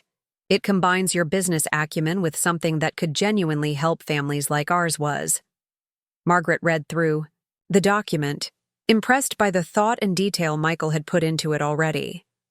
The mission statements he'd drafted were particularly moving, clearly articulating the foundation's purpose of supporting single parents striving to provide stability and opportunities for their children. Even Stephanie had reached out, sending a Pinterest board of ideas for Sunday dinner. "Thought we could cook together like we used to," her message read. "Remember those cooking lessons you gave me in high school? Time to see if any of it stuck." These small gestures, thoughtful, personal, initiated without prompting, gave Margaret cautious hope. Perhaps the shock of the will reading had indeed been the wake-up call her children needed. At 2:00 the following day, Margaret sat across from Harold in his office, explaining the modifications she wanted to make to her will. "I'd like to adjust the percentages," she began. 50% to the foundation rather than 75. The remaining 50% divided equally among the children, still with the conditions we discussed, though perhaps slightly less. "Stringent." Harold made notes as she spoke. "And the business?" Margaret had given this particular aspect considerable thought. "The business remains in trust as before. The children will share equally in ownership, but with the stipulation that they must work together to appoint a qualified CEO to run day-to-day operations. I don't want them fighting over control or trying to manage something they don't fully understand." "That's wise," Harold agreed. "What about the board seats for the foundation?" "Each child gets a seat automatically. I'll occupy the chair position while I'm alive, with Linda as vice chair." The remaining seats will be filled by professionals in relevant fields: social work, education, financial planning. Harold reviewed his notes. These changes are fairly significant, Margaret. What prompted them? Let's just say I've had some illuminating conversations, she replied. I'm not abandoning the lesson I wanted to teach, just refining my approach. Very diplomatic, Harold said with a small smile. I'll have the revisions drawn up by next week. Will you tell the children about these changes? Margaret considered the question. Not yet.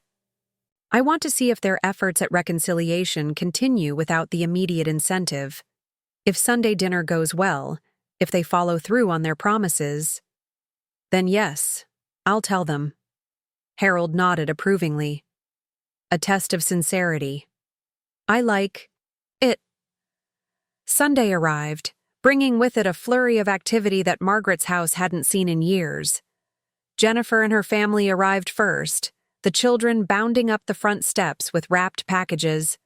Just because gifts for their grandmother, Jennifer explained with a slightly embarrassed smile. Michael and his wife Kristen came next, carrying grocery bags. I remembered you always made your lasagna for special occasions, Michael said, unpacking ingredients. Thought we could make it together. Stephanie and Jake were the last to arrive, bringing flowers for the table and a bottle of Margaret's favorite scotch. For after dinner, Stephanie said, giving her mother an impulsive hug. When the kids are asleep, we can really talk. The kitchen soon became command central, with Michael rolling pasta sheets while Jennifer chopped vegetables and Stephanie prepared a salad. The grandchildren set the table, carefully placing the good china and silverware according to Margaret's instructions. The scene was chaotic, noisy, occasionally tense as old patterns emerged. Stephanie and Michael bickering over the right way to mince garlic, Jennifer taking charge of organization as she always had. But underlying it all was a warmth that had been missing for too long. As Margaret watched her family working together, she felt a profound sense of gratitude. Whether their change of heart had been motivated initially by the will or by genuine regret didn't matter as much now. What mattered was that they were here, making an effort, rebuilding connections that had frayed almost to breaking. Dinner itself was a lively affair, with conversation flowing more easily than Margaret had dared to hope. Her grandchildren regaled her with stories of school and sports, while the adults discussed everything from politics to movies to plans for the upcoming holidays. We thought maybe you'd like to come to our place for Christmas Eve, Jennifer suggested tentatively. We could have a big family dinner, then midnight mass at our church. And Christmas Day here, Michael added quickly. If that works for you, Mom. Traditional present opening in the morning, big lunch, nap in the afternoon while watching. Old movies, Stephanie finished with a grin. Just like when we were kids. Margaret felt a lump forming in her throat. I'd like that very much, she managed. After dinner, as promised, Stephanie poured small glasses of scotch for the adults while Jennifer put her children to bed in the guest room upstairs, a room that had once been kept ready for just such overnight visits but had lately been used more as storage than living space. So, about the foundation, Michael began once they were settled in the living room. I sent you some initial thoughts, but I've been doing more research. The structure I'm envisioning would allow for maximum impact while minimizing administrative overhead. And I've been talking to some of my clients who run nonprofits, Jennifer added, getting advice on best practices, pitfalls to avoid. I started sketching some logo designs, Stephanie chimed in, pulling out her tablet to show preliminary concepts. And I've been researching potential partnerships with existing organizations that support single parents. Margaret listened as her children outlined their ideas for the foundation, struck by their enthusiasm and engagement. This wasn't the reluctant participation she'd envisioned when establishing the conditions in her will. This was genuine commitment, initiative beyond what she'd required. I have to admit, she said when they'd finished, I'm impressed. You've all put a lot of thought into this in a very short time. It's important to you, Michael said simply. That makes it important to us. And it's a great cause, Jennifer added. When I think about what you went through after Dad left, raising us while building the business, I don't know how you did it. One day at a time, Margaret replied. Just like every other single parent out there doing their best for their children. The difference is, you succeeded beyond anyone's expectations, Stephanie pointed out. Most people in your position would have struggled just to keep the family afloat. You built an empire. Margaret smiled at her youngest's characteristic hyperbole. Hardly an empire, a successful regional business, that's all. Don't downplay it, Mom, Michael said. What you accomplished was extraordinary. I don't think any of us really appreciated that until recently. Better late than never, Margaret said softly. As the evening wore on, the conversation turned to more personal matters. For the first time in years, her children asked about her life, not just polite inquiries about work or health, but genuine questions about her thoughts, her feelings, her experiences. Do you ever think about dating again? Stephanie asked, always the most direct of the three. Margaret nearly choked on her scotch. Dating? At my age? You're only 65, Mom, Jennifer pointed out. That's young these days. And you're still beautiful, Michael added loyally. Margaret waved away their comments, though she was secretly pleased. I'm quite content with my life as it is. The business, my friends, my garden, and hopefully more time with my family now. Speaking of family, Jennifer said, hesitating slightly, what about Dad and Vanessa? Where do they fit into all this going forward? It was the question Margaret had been expecting, yet still dreaded. Her conversation with Vanessa had softened, her perspective somewhat. But the hurt of Richard's abandonment, compounded by her children's subsequent gravitation toward his new wife, remained a tender spot. I don't begrudge you having relationships with your father and Vanessa, she said, carefully. That's as it should be, but I'm not ready for cozy family gatherings that include them. Maybe someday. But not yet. Her children nodded, seeming to accept this boundary without argument. Vanessa mentioned she came to see you, Michael said. That was unexpected. For both of us, Margaret agreed.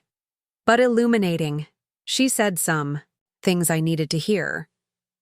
She's not what I expected when Dad first introduced her, Jennifer admitted. I thought she'd be, I don't know, more of a trophy wife stereotype. But she's actually quite thoughtful. And she genuinely cares about Dad, Stephanie added. It's not just about his money or status. Margaret nodded, acknowledging their observations without comment. Her feelings about Richard and Vanessa were complex, still evolving. That was a conversation for another day. As midnight approached, Margaret found herself sitting on the porch swing with Jennifer, the others having gone inside to prepare for bed. The night was cool, but not cold. The garden silent except for the occasional rustle of leaves in the gentle breeze. Thank you, Jennifer said after they'd been quiet for a while. For what? For giving us a chance to make things right. For not giving up on us, even when we gave you every reason to. Margaret smiled in the darkness. I could never give up on you. You're my children. That doesn't change, no matter what. The will change was a pretty effective wake-up call, Jennifer observed, a hint of rueful humor in her voice. Well, I had to get your attention somehow. Margaret nudged her daughter gently. And it worked, didn't it? It did. Jennifer paused, then asked hesitantly, Is it still in effect? The new will? Margaret considered how much to reveal. I've asked Harold to make some adjustments. Not a complete reversal, but modifications that reflect recent developments. Jennifer nodded, seeming satisfied with this answer. Fair enough. We haven't exactly earned back your full trust yet. It's a process, Margaret agreed, for all of us. The following weeks brought more Sunday dinners, more phone calls, more genuine efforts from her children to rebuild their relationship with her. There were missteps along the way. Old habits reasserted themselves, schedules conflicted, tensions occasionally flared, but the underlying commitment remained. By Christmas Eve, as Margaret prepared to drive to Jennifer's house for the family dinner they'd planned, she felt a sense of peace that had been missing for years. Her children hadn't suddenly become perfect, nor had she. They were all still works in progress, learning and growing, making mistakes and attempting to correct them. But they were trying, all of them, and that made all the difference. As promised, they attended midnight mass together, then returned to Jennifer's house for hot chocolate and quiet conversation before bed. In the morning, they exchanged gifts, then piled into cars for the drive to Margaret's house for Christmas Day celebrations. The scene in her living room that afternoon, grandchildren sprawled on the floor playing with new toys, adults dozing. In front of It's a Wonderful Life, the remains of Christmas lunch still on the dining room table, felt both familiar and new. The traditions were old, but the appreciation for them was fresh, born of the recent realization of how easily such precious family moments could be lost. In early January, Margaret invited her children to Harold's office for the reading of her revised will. She watched their faces carefully as Harold outlined the changes, the adjusted percentages, the modified conditions, the new structure for the business succession. These revisions reflect your mother's response to the efforts you've made to rebuild your family relationships, Harold explained. They are not set in stone. Further adjustments may be made as circumstances evolve. The message was clear. This was progress, not completion. A recognition of steps taken, not a finish line crossed. After the meeting, as they stood together on the sidewalk outside Harold's office building, Michael asked the question they were all clearly thinking. "What made you change your mind, Mom? About the will, I mean." Margaret studied her son's face, then looked at each of her daughters in turn.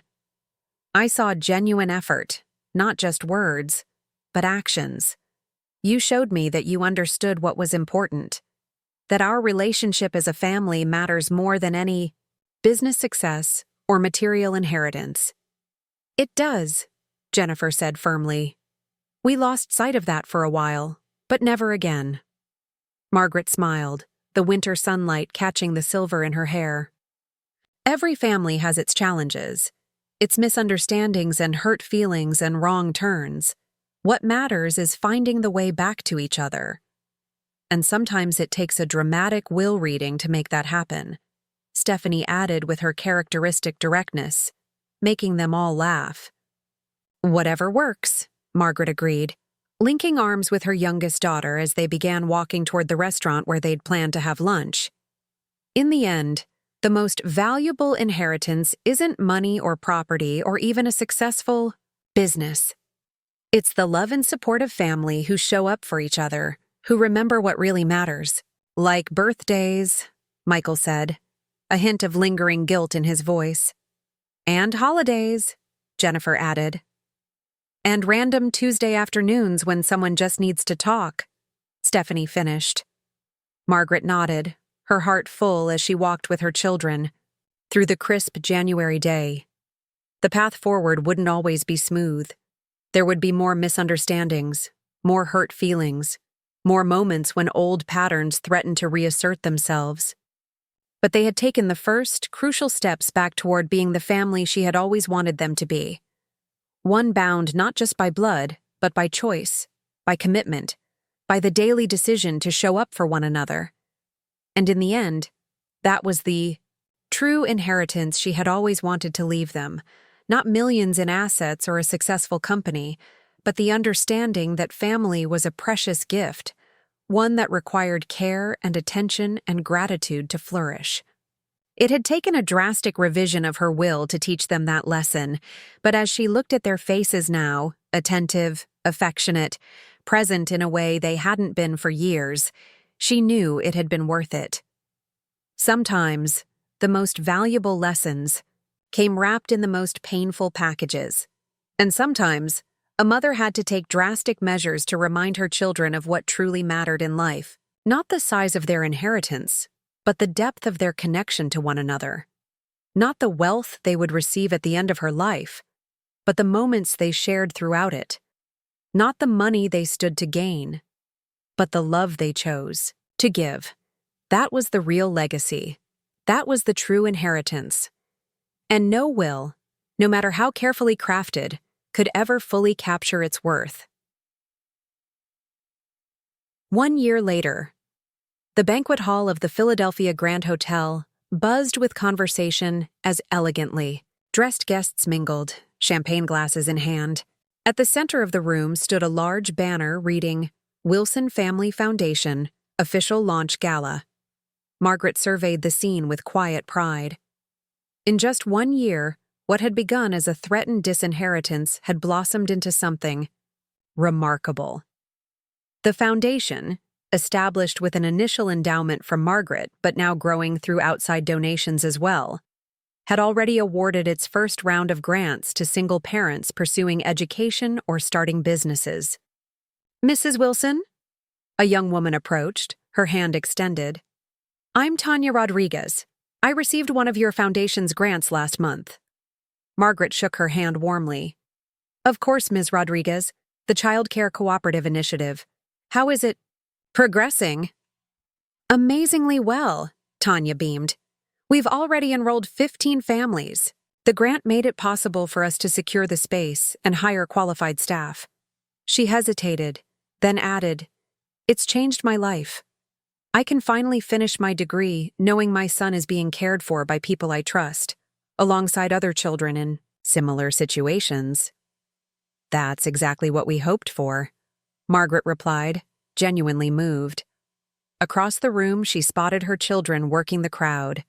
Jennifer, elegant in a navy blue gown, was deep in conversation with potential donors. Michael, who had taken a leadership role in the foundation's legal affairs, was explaining the organization's structure to a group of interested attorneys. Stephanie, who had indeed proven to have a talent for promotion and social media, was coordinating with the event photographer to ensure every meaningful moment was captured. The past year had brought changes none of them could have anticipated that day in Harold's office. The foundation had given them a common purpose, a project that utilized each of their skills while honoring their mother's vision. More importantly, it provided a framework for rebuilding their relationships, regular meetings, shared goals, collaborative problem-solving. Sunday dinners had become a fixed tradition once again. Sometimes just family, sometimes including friends or colleagues or grant recipients. The dining room table that had stood empty for so long was now regularly surrounded by people sharing food, ideas, and connection. Linda approached, resplendent in a silver gown that matched her hair. "Quite a turnout," she observed, nodding toward the crowd. "You should be proud." "We all should," Margaret corrected. "I couldn't have done this without you." "Oh, I don't know about that," Linda smiled. "You're nothing if not determined. Once, you set your mind to something, like threatening to disinherit my children." Margaret's tone was light, but she still marveled at her own boldness in taking such a drastic step. "Well, it worked, didn't it?" Linda gestured toward Jennifer, who was now laughing with her husband as they chatted with guests. "I haven't seen her engaged with anything in years." Margaret had to agree. All 3 of her children seemed more grounded, more purposeful than they had before. The foundation had given them something that neither their careers nor their social lives had provided, a sense of meaningful contribution, of using their privileges to make a tangible difference in others' lives. The evening's formal program began with Michael taking the stage to welcome everyone. "A little over a year ago," he began, "our mother taught us a valuable lesson about priorities, about gratitude, and about using privilege responsibly." He glanced at Margaret with a warm smile. It wasn't an easy lesson to learn, but the best ones rarely are. As her son continued speaking about the foundation's mission and accomplishments, Margaret felt a presence beside her. She turned to find Richard and Vanessa standing there, both looking slightly uncertain about their welcome. "You came," Margaret said, genuinely surprised. The invitation had been Jennifer's idea, an olive branch Margaret had reluctantly agreed to. "We wouldn't have missed it," Vanessa replied. "What you've created here is remarkable, Margaret." Richard nodded, looking oddly emotional. "It really is. I'm proud of what you've accomplished. With the company all these years, and now with this." The compliment from her ex-husband, perhaps the first genuine one in decades, caught Margaret off guard. "Thank you," she said simply. There was an awkward pause, then Vanessa spoke. "I hope our being here isn't uncomfortable for you. We can leave after the speeches if you'd prefer." Margaret considered this offer, then shook her head. "No, stay. This is a family achievement, and despite everything, you're part of this family now." The genuine surprise and gratitude on both. Their faces told Margaret this simple acknowledgement meant more than she'd anticipated. It wasn't forgiveness exactly. Some wounds went too deep for that. But it was acceptance. A recognition that the past couldn't be changed, only the future shaped by wiser choices. On stage, Michael was now introducing Jennifer, who would speak about the Foundation's first-year accomplishments. Margaret excused herself from Richard, and Vanessa to move closer to the front, wanting to fully appreciate her daughter's moment. Jennifer spoke with passion about the families they'd helped, the partnerships they'd formed with other organizations, the difference they were making in the community. As she detailed their plans for growth, a scholarship program, a mentorship initiative, expanded childcare support, Margaret felt a surge of pride that went beyond maternal instinct. Her daughter was genuinely impressive, articulate, knowledgeable, committed to the cause. When Stephanie took the stage for the final presentation, she surprised everyone by showing a video she'd created. It featured interviews with grant recipients, interspersed with photos of the Wilson family through the years.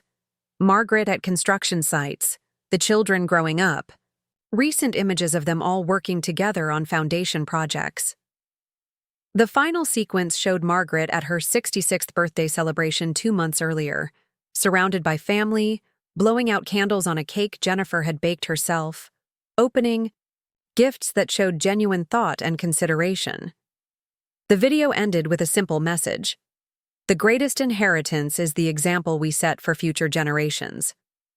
There wasn't a dry eye in the house as the lights came up.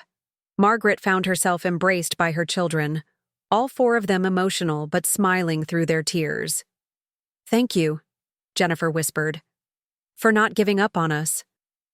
For teaching us what really matters," Michael added. "For being the strongest person we know," Stephanie finished. Later, as the evening wound down and guests began to depart, Margaret found herself alone for a moment, watching her family from across the room. Jennifer and Brad were gathering their sleepy children for the drive home. Michael and Kristen were deep in conversation with a potential major donor. Stephanie and Jake were coordinating with the hotel staff about cleanup. "Quite a success," Harold commented, appearing at her side with a coffee. "Both the gala and the whole foundation enterprise." "Beyond anything I could have imagined," Margaret agreed. "So I guess the will revision was the right call after all," he observed with a knowing smile. Margaret thought about the journey of the past year, the painful confrontations, the difficult conversations, the slow rebuilding of trust. "The will was just a catalyst," she said finally. "The real change came from all of us being willing to look honestly at ourselves and our relationships, to acknowledge mistakes and make different choices going forward." As she prepared to leave, each of her children approached to say goodnight, making plans for Sunday dinner and upcoming foundation meetings. The conversations were easy, natural, filled with the kind of casual affection that had been missing for so long. Walking to her car under the starlit Philadelphia sky, Margaret reflected on how a single decision, born of hurt and anger but ultimately guided by love, had transformed not just her relationships with her children, but all of their lives. The foundation was helping dozens of families already, with the potential to help hundreds more in the coming years. Sometimes the most valuable inheritances weren't measured in dollars or property deeds. Sometimes they took the form of lessons learned, priorities reconsidered, relationships renewed. And sometimes it took the shock of nearly losing something to truly appreciate its worth. 18 months later, the Wilson Family Foundation headquarters occupied the entire 10th floor of a sleek office building in downtown Philadelphia. Once home to an accounting firm, the space had been completely renovated to reflect the foundation's mission: warm yet professional, accessible yet impressive. The reception area featured a gallery of portraits, single parents who had received grants, photographed with their children in their homes or workplaces, their stories displayed alongside their images. Margaret paused to study a new addition. To the wall, a young father named James Morris, who had received funding to expand his mobile auto repair business while raising twin daughters on his own. The photograph showed him in his workshop, the girls perched on stools nearby, all three beaming with pride. "He's already hired 2 employees," Jennifer said, appearing at her mother's side. "And he's created a flexible schedule that allows him to attend the girls' school events and medical appointments." "Exactly the kind of success we were hoping for," Margaret replied, genuinely pleased. In the 18 months since the foundation's official launch, they had expanded their grant program to include not just education and business startup funding, but also housing assistance, childcare subsidies, and emergency financial support. What had begun as a threatened punishment had blossomed into a thriving organization with a growing reputation for meaningful impact. "Ready for the board meeting?" Jennifer asked, checking her watch. "Michael has the quarterly financial report prepared, and Stephanie wants to present her outreach expansion proposal." Margaret nodded, following her daughter to the conference room where the board, a mix of family members and outside experts, was gathering. Michael was already there, arranging presentation materials at the head of the table. Stephanie hurried in moments later, juggling her laptop and a tray of coffee cups. "Sorry I'm almost late," she apologized, distributing the coffees. "The meeting with the web development team ran long, but the new donation portal is going to be amazing." As the board members settled into their seats, Margaret took a moment to observe her children in this professional context. Jennifer, now serving as the foundation's executive director after leaving her corporate job 6 months earlier, had found a new sense of purpose in the role. Michael, who maintained his law practice but devoted significant pro bono hours to the foundation, had developed expertise in nonprofit governance. And Stephanie, initially the most reluctant to engage, had discovered unexpected talents in marketing and community outreach. The meeting proceeded efficiently, with thoughtful discussion of grant applications, financial strategies, and upcoming events. Margaret participated actively, but increasingly found herself deferring to her children's judgment on operational matters. They had taken ownership of the foundation in ways she hadn't dared hope when she first conceived of it as a tool to teach them a lesson. After the meeting, as board members dispersed, Margaret stayed behind with her children for their weekly family check-in, a tradition they had established to ensure foundation business didn't overshadow their personal relationships. "So, Mom," Michael began once they were alone, "have you thought more about the retirement question?" Margaret sighed. They had been gently pushing her on this topic for months. "I'm not sure I'm ready to step back completely." "It wouldn't be completely," Jennifer assured her. "You'd still be board chair. We just think it might be time for you to enjoy the fruits of your labor a bit more." "What Jennifer means," Stephanie interjected with her characteristic directness, "is that you've earned a break. The company is thriving under Tom's management. The foundation is established and growing. Maybe it's time for that European river cruise you've always talked about." Margaret looked at her children, their faces concerned, caring, no longer the self-absorbed expressions that had wounded her so deeply at her 65th birthday. "I'll think about it," she promised. But only if you all come to Sunday dinner. This weekend? Emma promised to show me her science project, and I'm not missing that. We'll be there, they chorused, and Margaret knew they would. Sunday dinners had become sacred again, a time when phones were silenced, work was set aside, and family took priority. As they left the conference room, Linda appeared in the doorway. Though officially retired from Wilson Construction, she had taken on the role of community outreach coordinator for the foundation, putting her decades of local connections to good use. Don't forget we have a site visit at the new child care cooperative in an hour, she reminded Margaret. I haven't forgotten, Margaret assured her friend. I've been looking forward to seeing how they've utilized the space. The child care cooperative had been one of the foundation's first major grants, a partnership between 15 single parents who had pooled resources and expertise to create an affordable, flexible childcare solution. The foundation had provided funding for space renovation and staff training, while Jennifer had helped develop their business model and Michael had assisted with legal structure.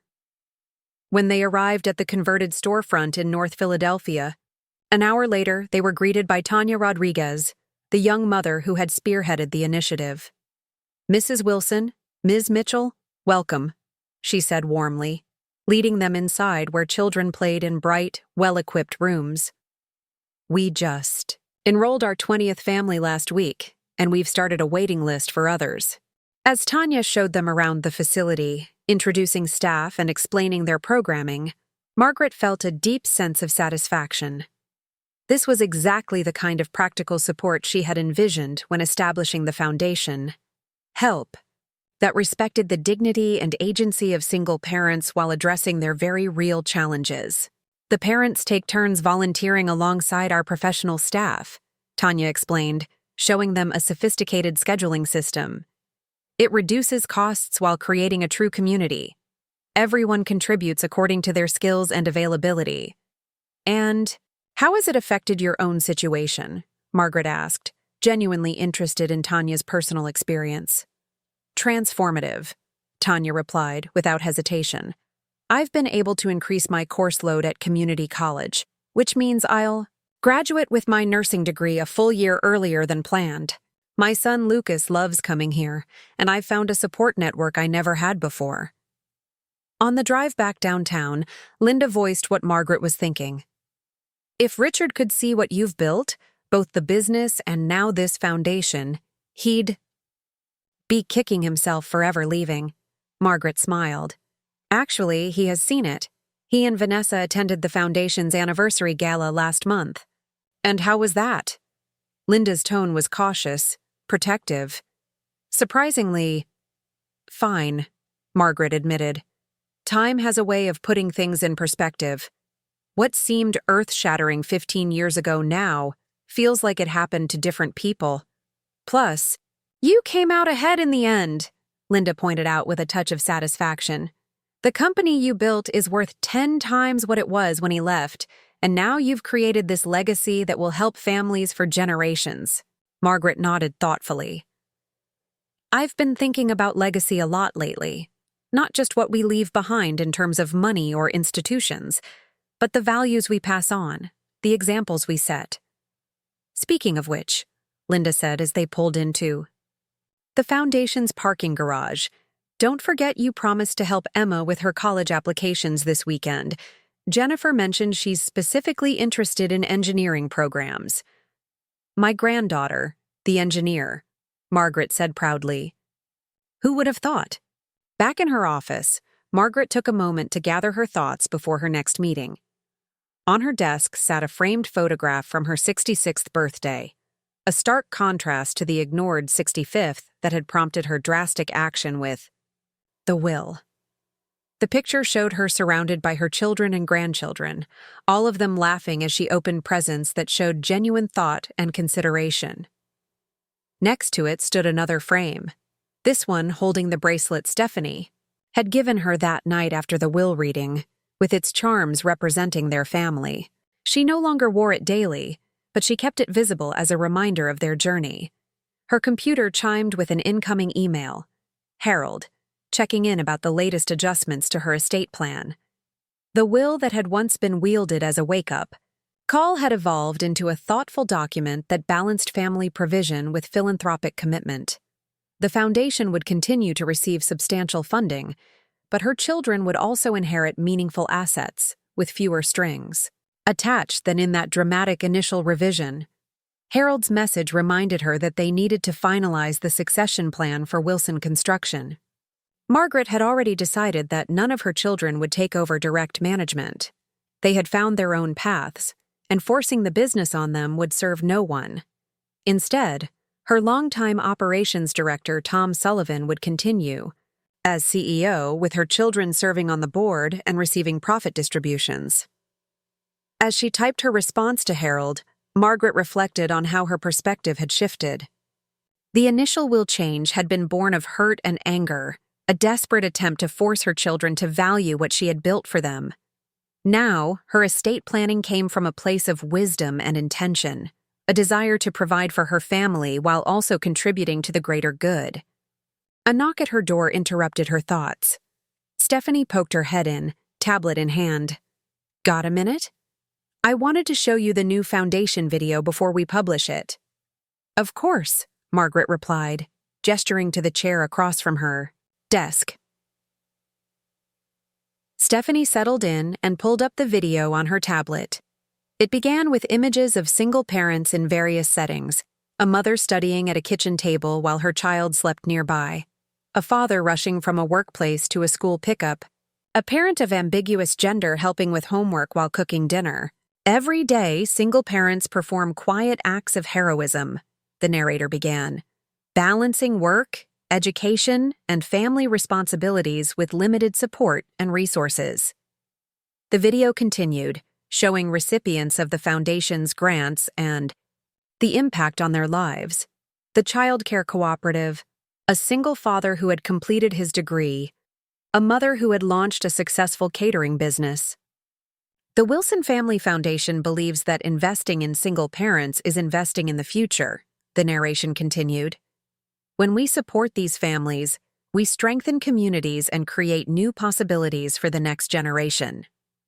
The final segment featured brief interviews with Margaret and her children, each speaking about the Foundation's mission from their unique perspective. "I know firsthand the challenges of raising children while building a career," Margaret's on-screen self said. "Our goal is to provide the kind of support I wish had been available to me and to so many others." As the video ended, Margaret found herself unexpectedly emotional. "It's beautiful, Stephanie. You've captured exactly what we're trying to do." Stephanie beamed at the praise. "Thanks, Mom. Coming from you, that means a lot." She hesitated, then added, "You know, I never thought I'd say this, but working on the foundation has been the most rewarding thing I've ever done. More than my marketing career, more than anything." "I'm glad to hear that," Margaret said sincerely. "I've been thinking," Stephanie continued, uncharacteristically hesitant. "Jake and I have been talking about starting a family of our own. Seeing all these parents working so hard for their kids, it's changed my perspective on what matters." Margaret reached across the desk to squeeze her youngest daughter's hand. "You'll be a wonderful mother when the time comes. And unlike the parents we help through the foundation, you'll have a whole support network behind you." "I know," Stephanie agreed. "And that's largely because of you. The example you set, the way you've brought us all back together, it's given me a model for the kind of family I want to create." After Stephanie left, Margaret sat quietly, absorbing the magnitude of the changes the past 18 months had brought. From the bitter disappointment of her ignored birthday, to the creation of a foundation that was genuinely changing lives. From the painful estrangement from her children, to a renewed family bond stronger than she had dared hope. That evening, as she prepared to leave the office, her phone chimed with a group text from Jennifer. "Reservation confirmed for Mom's birthday dinner next month. Private room at Lebec Fan, 7 p.m. Everyone on board?" The responses came quickly. Michael and Kristen confirming, Stephanie and Jake adding that they'd handle the cake, Linda asking if she should arrange flowers. Margaret smiled as she read the exchange. Such a simple thing. Children remembering their mother's birthday, planning a celebration, yet it represented a profound shift in their family dynamic. As she drove home, she passed the Wilson Construction headquarters, the company logo illuminated against the darkening sky. She'd built that company from the brink of bankruptcy after Richard left, turning it into a regional powerhouse through determination and business acumen. It had been her first legacy, the achievement that had secured her children's material future. But the foundation, born of hurt and disappointment, had become something more significant. A vehicle not just for financial support to struggling families, but for her own family's healing and growth. Through it, her children had discovered new purposes and perspectives. They had reconnected with the values she had tried to instill in them, values they had temporarily lost sight of amid the distractions of privilege and comfort. At home, Margaret settled on her back porch with a glass of wine, gazing out at the garden she had tenderly cultivated over decades. Like her family, it had weathered storms and seasons of neglect, yet continued to flourish with proper care and attention. Her phone rang, Michael calling about a legal question related to an upcoming foundation grant. As they discussed the technicalities, she heard genuine passion in her son's voice, a commitment to the work that went far beyond obligation or inheritance conditions.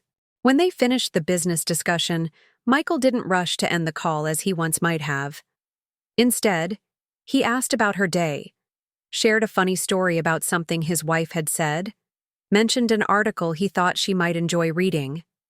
These small moments of connection, a son calling his mother just to talk, daughters planning a birthday celebration with genuine enthusiasm, grandchildren excited to share their achievements. These were the true fruits of the difficult journey they had undertaken together. The will that had once been wielded as a weapon of last resort had ultimately served its purpose, though not in the way Margaret had initially imagined. It had broken through complacency and entitlement, forced difficult conversations that might otherwise have been perpetually avoided, created an opening for genuine change and growth. As darkness fell over her garden, Margaret reflected that sometimes the most valuable inheritances weren't measured in dollars or property deeds. Sometimes they took the form of lessons learned, priorities reconsidered, relationships renewed. And sometimes it took the shock of nearly losing something to truly appreciate its worth. Her children had nearly lost their connection to her, and through that near loss, had rediscovered what truly mattered. Margaret had nearly lost faith in the values she had raised them with, only to see those values reemerge stronger than before. The foundation that now bore their family name would continue their shared legacy long after she was gone, supporting families like theirs had once been, helping parents provide for their children as she had provided for hers. It wasn't the legacy she had originally envisioned, but it was one she now embraced with her whole heart. A legacy not just of financial security, but of compassion, commitment, and family bonds strong enough to withstand even the most difficult challenges. And it had all begun with a birthday that no one remembered, and a will that no one would ever forget.